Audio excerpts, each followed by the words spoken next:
Welcome to the desk. Tom Brady just compared NFL wideouts to the Real Housewives. And after A.J. Brown's New England move, he unleashed.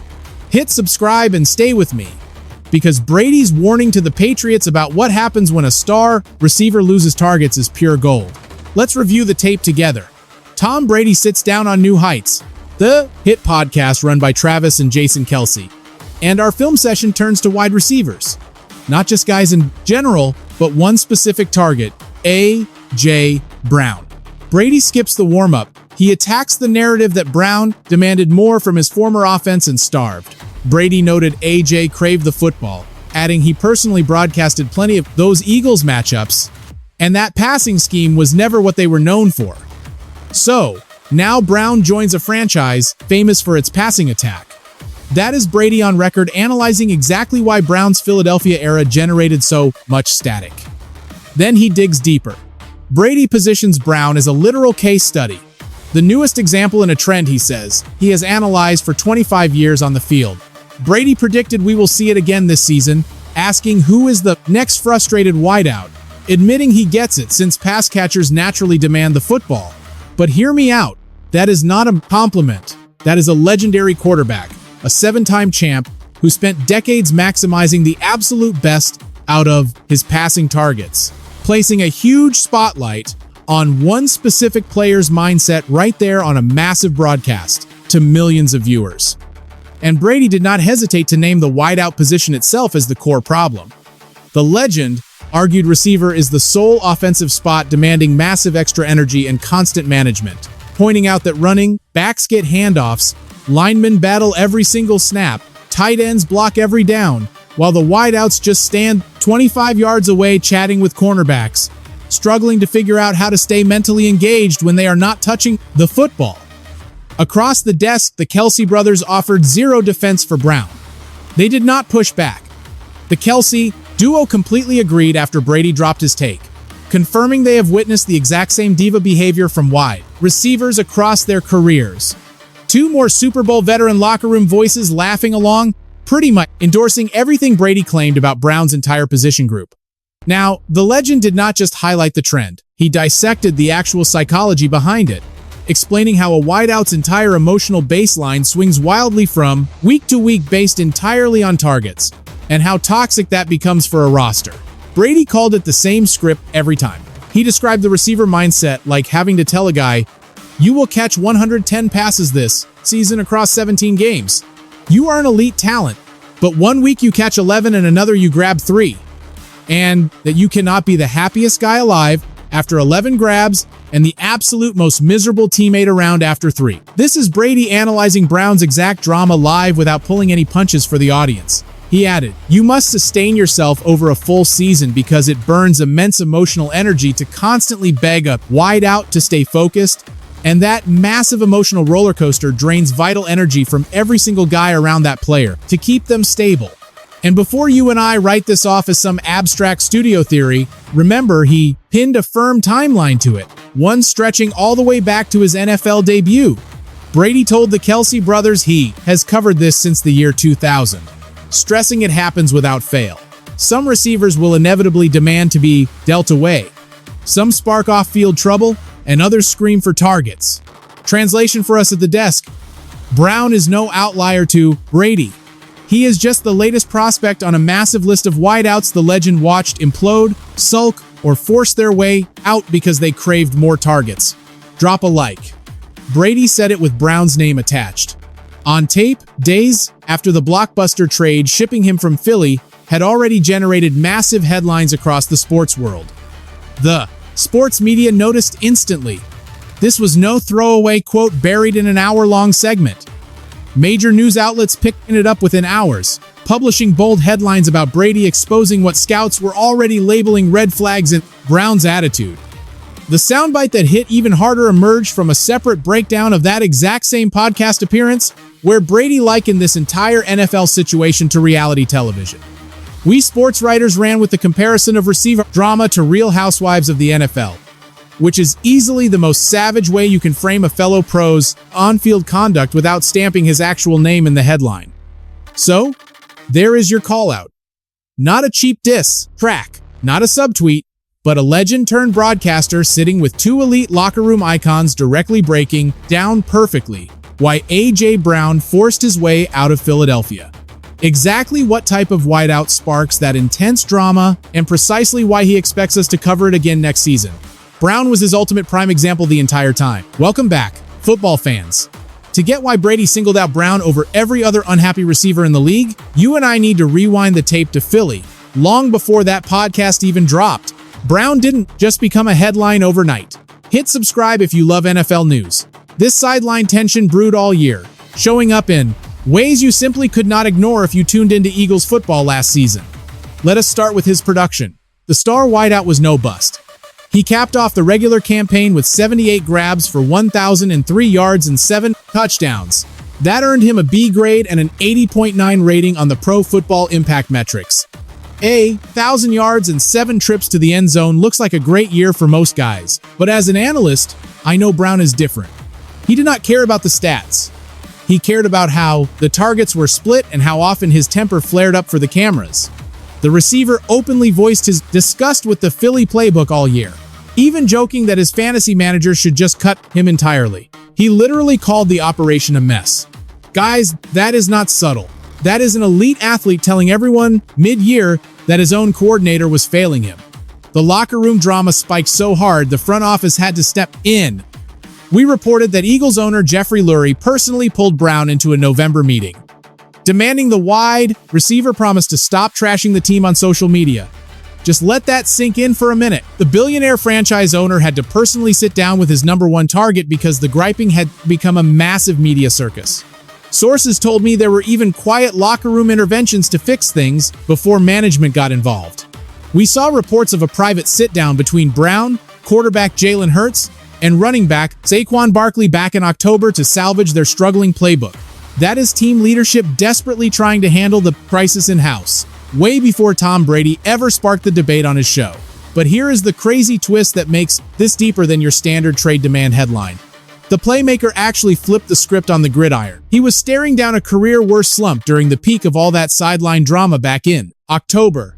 Yet he rallied for another 1,000-yard finish, racking up 40 catches for 546 yards and 4 touchdowns over Philly's final 6 matchups. Despite all the visible anger, the guy absolutely balled out when it mattered most. The stats were never just after a problem. His role was, and that toxic energy stuck around when the postseason kicked off. It actually got uglier, blowing up on primetime television. During a critical wildcard game, the broadcast caught him screaming at his head coach. Smash that like button if you remember the internet melting down before anyone even gave an official statement. That single viral clip of a franchise star challenging his boss in a high-stakes playoff battle became the perfect cover photo for all the locker room rot in Philly. And that is exactly what Brady dissected on the mic long after the offseason started and the receiver had already packed his bags. Let's look at this blockbuster trade together. It was never a total shock out of nowhere. We saw the red flags for miles. Brown was a trending topic on the rumor mill for well over a year as a prime trade candidate. Our league sources were not just guessing. We were tracking this drama since training camp, and when the ink finally dried, he landed somewhere offering exactly what he demanded all along. The New England Patriots formally snagged elite wide receiver A.J. Brown from the Eagles right around minicamp in June. He did not get dumped to a run-heavy scheme needing a blocker. He went to a squad anchored by Drake Maye, a gunslinger who loves to air it out. The Pro Bowler immediately spun the deal as a massive career upgrade, not just a change of address. He celebrated the move because he fully plans to steal the spotlight, hauling in deep balls from Patriots rookie Drake Maye, far more than he ever did with Jalen Hurts. At least, that is his side of the story. He demanded more targets, and he is convinced New England will deliver. Heck, even Brady called it out, claiming this depth chart perfectly aligns with what the guy was begging for. The legend pointed out that aerial dominance was never Philly's true identity. So, our guy is packing his bags for a roster eager to let the pigskin fly. But I think you and I are still asking the exact same question hovering over this entire offseason drama, which is exactly why Brady's podcast breakdown hit so hard. Will a fresh jersey and a different signal caller actually cure his temper? Or is that toxic baggage going to shadow him? Up to Foxborough? Drop a like if you think Patriots coach Mike Vrabel and Drake Maye can keeping Brown happy all season is a dark cloud hanging over this front office.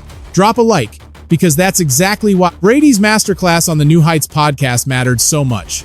The legend wasn't just rehashing old trade rumors everyone already knew about. He was diagnosing if that exact same emotional roller coaster that hijacked Brown's final year in Philly would surface again in New England. And he broke it down with the sheer authority of a quarterback who spent 23 seasons managing these exact explosive egos inside his own locker room. To grasp just how brilliant Brady's scouting report actually was, we need to review the tape on his exact words. He didn't just label Brown as a frustrated star. He mapped out a complete psychological playbook on what makes elite wideouts so combustible in the first place. This is where Brady's take stopped being basic sports talk and shifted into a masterclass on team dynamics. He was doing way more than reacting to this specific blockbuster trade. He was exposing the blueprint for why star receivers always become the absolute center of off-season drama every single year. It all begins with target volume. Brady argues that wide receivers touch the rock way less reliably than any other offensive weapon, and that wild inconsistency creates an emotional roller coaster that no other skill player deals with. Brady pointed out running backs always get their touches. The big men in the trenches hit every snap.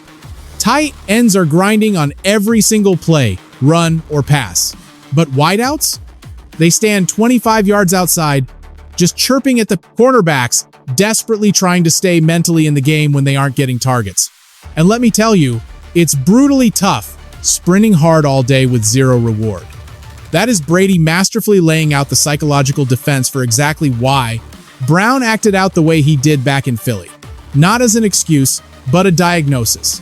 He claims the position itself literally programs these athletes to spiral. Then he brings it right back to Brown as the poster boy for this NFL trend. Brady claims he watches this exact drama unfold every offseason, swearing it is total deja vu. He notes he has watched this cycle since the year 2000 when he got drafted. Over 20 years of this rerun, and Brown is just the latest spin-off, according to number 12. But the most incredible part of this whole breakdown is the hypothetical speech Brady claims he wishes he could deliver to every diva wideout before week 1 even kicks off. A reality check clearly designed for someone like Brown. Brady explained it as the exact same script every year, breaking down the fragile receiver mentality by saying he wants to tell them straight up, you will catch 110 passes over 17 games. You are elite. One Sunday you pull in 11, and the next week you get 3. But you cannot be on top of the world after 11 grabs, and then become the absolute most miserable guy on the roster after 3. Let that sink in. The legend is basically narrating the exact mood swings Brown went through during his Philadelphia days. The massive ego trips after wins, the sideline tantrums after quiet afternoons, and packaging the whole thing as a league-wide receiver disease rather than just a one-man issue. And Brady refuses to let it go, without exposing the heavy toll it takes on the rest of the franchise. He argued you must sustain energy over a long season, because keeping these wideouts happy drains massive emotional bandwidth from the squad. You are constantly begging them, come on man, stay focused. Let's go. I need you out there. That is our guy Brady spelling out the brutal reality of managing Brown from the pocket. It is non-stop emotional babysitting just to keep one star aligned. He caps off the thought with a massive red flag for any front office trading for a prime pass catcher, hoping for some overnight miracle. Brady warned that the receiver room sucks the life out of the whole coaching staff. When you inherit that totally volatile emotional baggage, it drains effort to keep that athlete grounded. Now, hit subscribe, because here is where this whole analysis gets even sharper. Brady was not just floating wild theories. A few days later, on another broadcast, he doubled down on this exact take, comparing the whole circus directly to cheap Hollywood reality television, a bold move that framed the entire debacle as a weekly soap opera instead of a passing headline. This wideout drama comparison hit so hard that the major sports networks ran with the reality TV angle, officially treating diva receiver meltdowns as their very own permanent season on the NFL calendar. Let's pause and look at how crazy this is. Brady is not some talking head with zero skin in the game ripping on guys he does not know. The man spent 2 decades throwing darts to targets who demanded more touches. Guys who threw fits, guys who caused absolute scenes on the turf. He engineered some of the most lethal offenses in football history by managing these exact toxic egos. The best example being a famously dominant, demanding superstar during his golden years in New England. Look, when the legend tells us he had watched this terrible movie every season since he got drafted, he is not bluffing. He is reporting straight from direct, gritty experience taming egos exactly like Brown's at the absolute pinnacle of pro football. And honestly, that is what gives his comments massive weight. This wasn't some random talking head piling on a player for cheap clicks. It was one of the most legendary locker room leaders in NFL history, breaking down exactly why A.J. Brown acted out the way he did. He practically dared the league, predicting another wide receiver would pull the exact same stunt before the next season even kicked off. But if you want hard proof, this wasn't just theory, that the exact emotional volatility Tom Brady described had already exploded in plain sight. You and I don't have to look very far. You just have to roll the tape back to a playoff sideline months before that broadcast dropped. Everything the legendary quarterback talked about on his show, the deep frustration, the wild emotional swings, the absolute volatility of not touching the football enough already unfolded on national television months earlier. It instantly became the defining, viral image of A.J. Brown's final season in Philadelphia. It all went down during a wild card matchup. The Eagles were clinging to a tight lead. Drop a like if you remember this. Brown dropped key targets, and things boiled over fast. The fireworks started after the Philadelphia offense stalled, forcing a punt. Brown had just failed to haul in a few passes, including a critical third down drop that completely killed the drive. A visibly heated A.J. Brown stormed toward the sideline. His head coach met him immediately, highly animated, screaming at him to get off the field. It wasn't just words, shouted from a distance. Team security literally had to jump between the two men. Brown and his coach had to be pulled apart on the sidelines after a brutally heated exchange late in the first half. We saw the Eagles' senior advisor jumping in to physically separate them as they screamed at one another. Brown didn't just argue, he completely lost his cool, in a way that shocked the whole stadium. He furiously ripped off his helmet in pure frustration, shouting even more at his coach after Philadelphia punted away the possession. The head coach naturally downplayed it live, trying to kill the media story before it grew. He told our sideline reporter that football emotions run incredibly high in the playoffs, and they would absolutely go back to loving each other, insisting everything was fine. Up in the broadcast booth calling the game, Brady was the very first to put words to what we all just witnessed. The same analyst who would eventually dissect Brown's unique psychology on a podcast months later. Fox Sports lead NFL analyst Tom Brady actually minimized the scuffle during the live call of the matchup, saying things just got a little colorful with his star receiver, adding that they share a great relationship. Brady even pitched a quick theory on air about what might snap Brown right out of his slump. He wondered aloud if that sudden dose of accountability might spark AJ back to life. But hey, not everyone was as forgiving in real time. My guy, Fox analyst Michael Strahan, heavily criticized the dramatic exchange during the halftime show, questioning why any head coach would confront a star player mid-game. Once the final whistle blew, former pros who lived the wideout life completely went off. Former Green Bay receiver Greg Jennings publicly posted, stating straight up that if you criticize the offense and play calling, you absolutely must deliver when your number gets called. Shannon Sharpe went even further, tying the sudden outburst right to his season-long complaints about targets. Sharpe connected the sideline drama to Brown's highly documented frustration over lacking touches all year, writing that this is what happens when you complain about targets.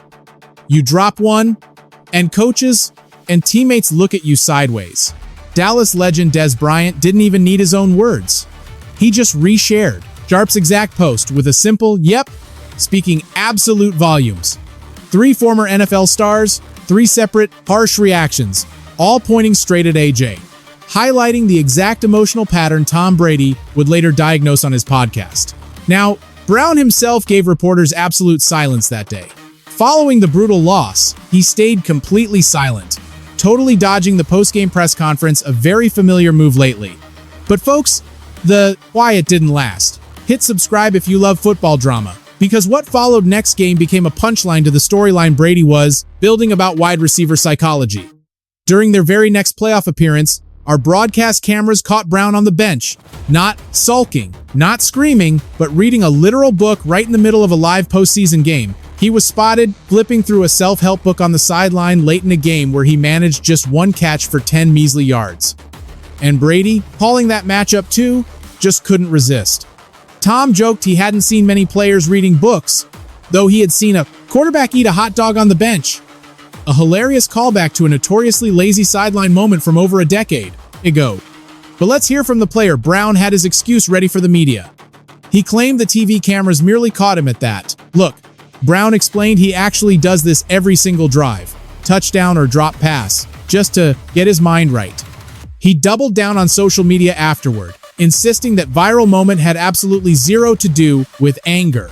Brown claimed this sport is 90% mental, adding that he brings this specific book to every single matchup, reading between drives to refocus, and that NFL fans just love cooking up fake drama when they lack facts. But let us be honest, the optics here were terrible. You have a superstar receiver screaming at his head coach one week, then suddenly buried in a mental performance book the next, all while the greatest quarterback in league history narrated the whole thing live for a national audience. And guys, that is the exact cycle Brady later discussed on New Heights. Not just one flare-up, but a season-long cycle of frustration and attempted recovery captured right on camera, all involving the exact same player well before he ever wore a Patriots uniform. So where does this leave A.J. Brown and Brady's read on him as we head into a fresh season? The blockbuster trade actually finalized months after that playoff meltdown, officially ending Brown's dramatic Philadelphia era for good. Hit that subscribe button, folks. Interestingly, Brady never took a cheap shot. Instead, he reached out in a quieter, classier way. Brady actually left a supportive comment on Brown's very first Instagram post following the big trade. That is not someone holding a grudge. It is a pro separating his podcast analysis from his personal relationships. That distinction matters heavily because Brady's actual take on Brown's future in New England was not pure criticism. He made a direct comparison to one of the most explosive wide receiver duos he ever played in. Tom Brady completely understands the massive impact that kind of elite talent brings, especially since he and Randy Moss became one of the greatest NFL pairings of all time back in 2007. Brady even detailed exactly what made that Moss connection work so well and why a similar Patriots scheme could completely unlock Brown.